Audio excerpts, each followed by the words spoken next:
你好，ဒါကတော့လိုက်ဆွဲလေးပါဒါကျတော့မနက်၈နာရီပေါ့နော်ကျောင်းစာဖွင့်တာပေါ့3လပိုင်းနဲ့ရက်နေ့ကပါဒါကတော့ဒုတိယအချိန်ပေါ့နော်သူက data mining and processing အတန်းဒါတတိယအချိန်ဒါကျတော့ AI အတန်းပေါ့နော်ဒီအတန်းစိတ်ဝင်စားဖို့ကောင်းတယ်ဒါကတော့ညမှာရိုက်ထားတာပါသူတို့တွန်းမှုကျဲထင်တယ်နဂါးလေလောပွဲတော်ပေါ့နော်အဲကြောင့်မလို့သူတို့ကကျတော့မိဘန်းဖောက်တာပေါ့နော်လှပါတယ်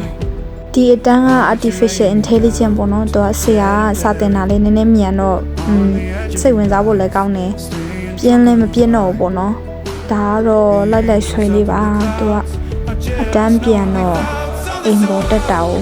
တက်လေကလိုက်စီးပြီးတော့လိုက်လာဒီလားလို့မျိုးကြည့်လိုက်တော့အသေးပုံလေးနဲ့နှစ်ဖူးမှလေးအရင်ချစ်ဖို့ကောင်းတယ်သူ့မြင်လို့ရှိရင်လေဟို work for peace တဲကလေအဲ့ဒီခွေးလေးကိုသွားပြီးတော့တတိယကြည့်သူတက်လေးကစီးတတ်တယ်အဲ့လိုမျိုးလိုက်လာကြည့်ကျောင်းဖွင့်စတော့ကအေးတယ်လေ4 degree လောက်ပဲရှိရဆိုတော့အင်ဂျင်အနွေးဝတ်တာပေါ့နော်နောက်ဗီဒီယိုမှာတွေ့မယ်ရှေ့ bye bye sorry တချင်းကတဝက်တစ်ပြက်ဖြစ်သွားလို့